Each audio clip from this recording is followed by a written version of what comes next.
Hello and welcome back to Paranormal Overtones, where we explore the mysterious, the unexplained, and the downright spooky. I'm Mike, and in today's episode we'll look at a spectre who, quite honestly, could be the busiest ghost in Britain, as we uncover the chilling tales surrounding the infamous Judge Jeffreys, and his lingering spirit that still haunts the places marked by his brutal judgments. Get ready for a journey into the dark past and ghostly present of the Hanging Judge. George Jeffreys, better known as Judge Jeffreys, earned his grim nickname during the bloody assizes of 1685. Following the Monmouth Rebellion, he was responsible for the trial and execution of over 300 rebels, sentencing many more to transportation and imprisonment. His harsh sentences and merciless demeanour left a dark legacy that many believe still lingers in the places he once presided over.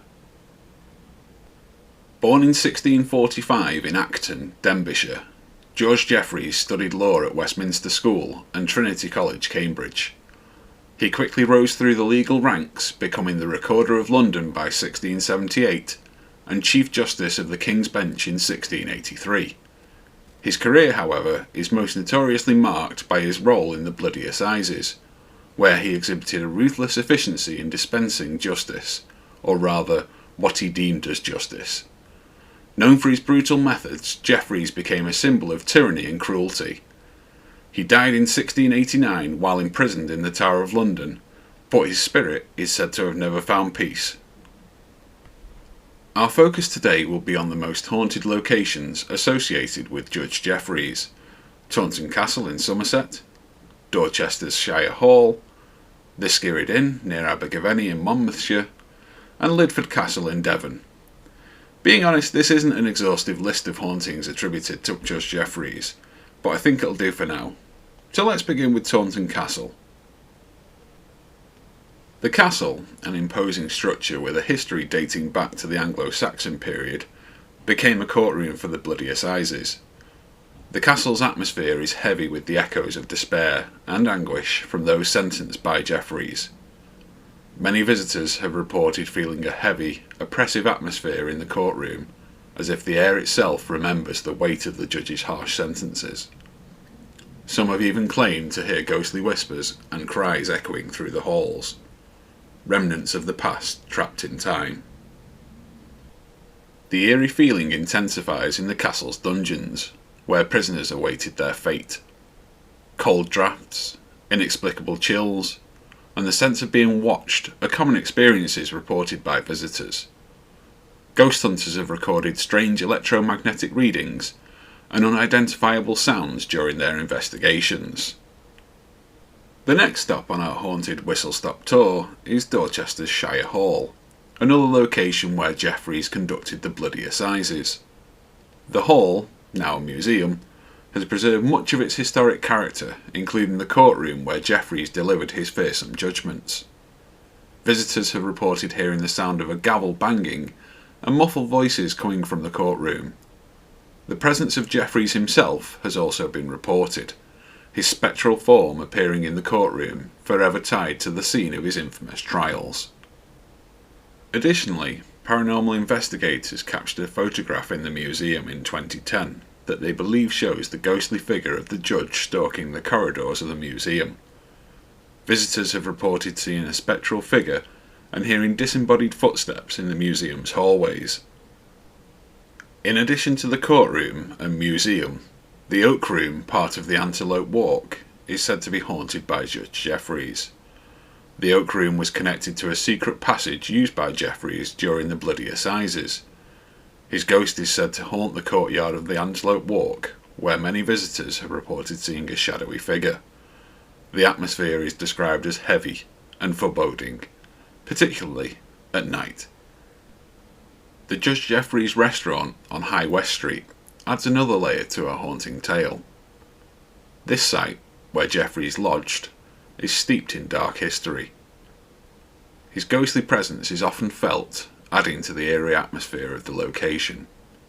Staff and diners have reported cold spots, a sense of being watched, and sudden, inexplicable drops in temperature.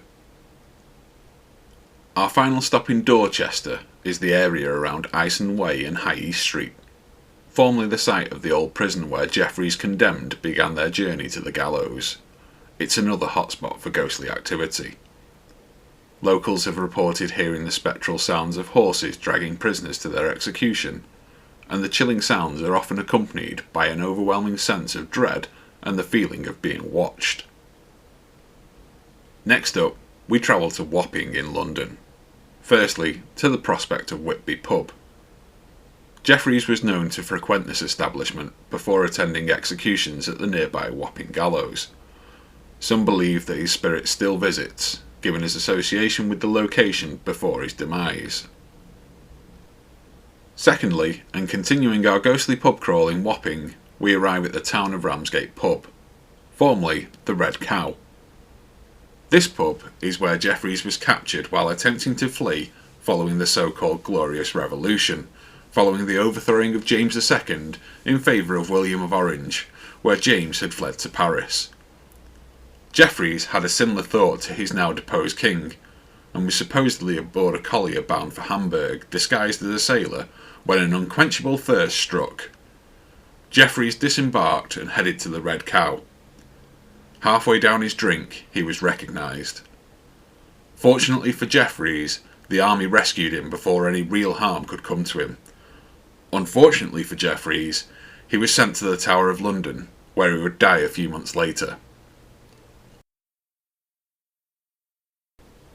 Patrons of the town of Ramsgate and locals alike claim that his ghost still haunts the area, with many recounting eerie late-night encounters with the hanging judge's spirit.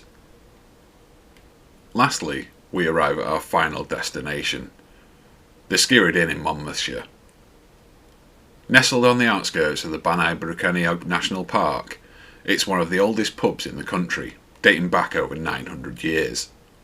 This inn also served as a courthouse, and it's said that Judge Jeffreys held court here, sentencing many to death. The Skirrid Inn is notorious for its hauntings, and Jeffreys' ghost is among the most frequently reported. Guests have experienced a chilling sense of dread in the rooms where he supposedly stayed. Some have even claimed to see the judge's spectral form on the stairs, perhaps revisiting the scenes of his judicial tyranny. The inn also features a noose hanging from the beam in the old courtroom, a grim reminder of the executions that took place there under Jeffreys' orders. The noose, a macabre symbol of the inn's dark past, is often the focal point of ghostly activity. Visitors have reported feeling an intense sense of sorrow and fear near the beam from which it hangs. Ghost hunters have recorded high levels of electromagnetic activity around the noose, and some have captured eerie EVP recordings that seem to plead for mercy. As a bonus, and possibly the weirdest haunting linked to Jeffreys, we explore Lidford Castle in Devon. Although there's limited historical evidence that Jeffreys ever visited the castle, local legend still holds that he did, and his spirit has been said to haunt the site in a particularly unusual form, as a large black pig. This story highlights the depth of local loathing for Jeffreys, who is remembered as a fearsome and malevolent figure. The spectral pig is said to roam the grounds, appearing suddenly and vanishing just as quickly, leaving witnesses shaken and highly unnerved. Whilst we can't really comment on Jeffreys manifesting as a large spectral pig, what we can say is Judge Jeffreys' legacy is one of fear and brutality, and it seems that his spirit is unable to escape the shadows of his own past. Whether you believe in ghosts or not, the name of Jeffreys is enough to send a shiver down anyone's spine, whether that's for the many men he condemned to death in his life, or the tales of his haunting presence thereafter. Thank you for joining me on this eerie exploration of Judge Jeffreys and the places he still reputedly haunts. Until next time, I've been Mike. This has been Paranormal Overtones. Keep your eyes and ears open, because you never know what might be lurking just beyond. Paranormal Overtones.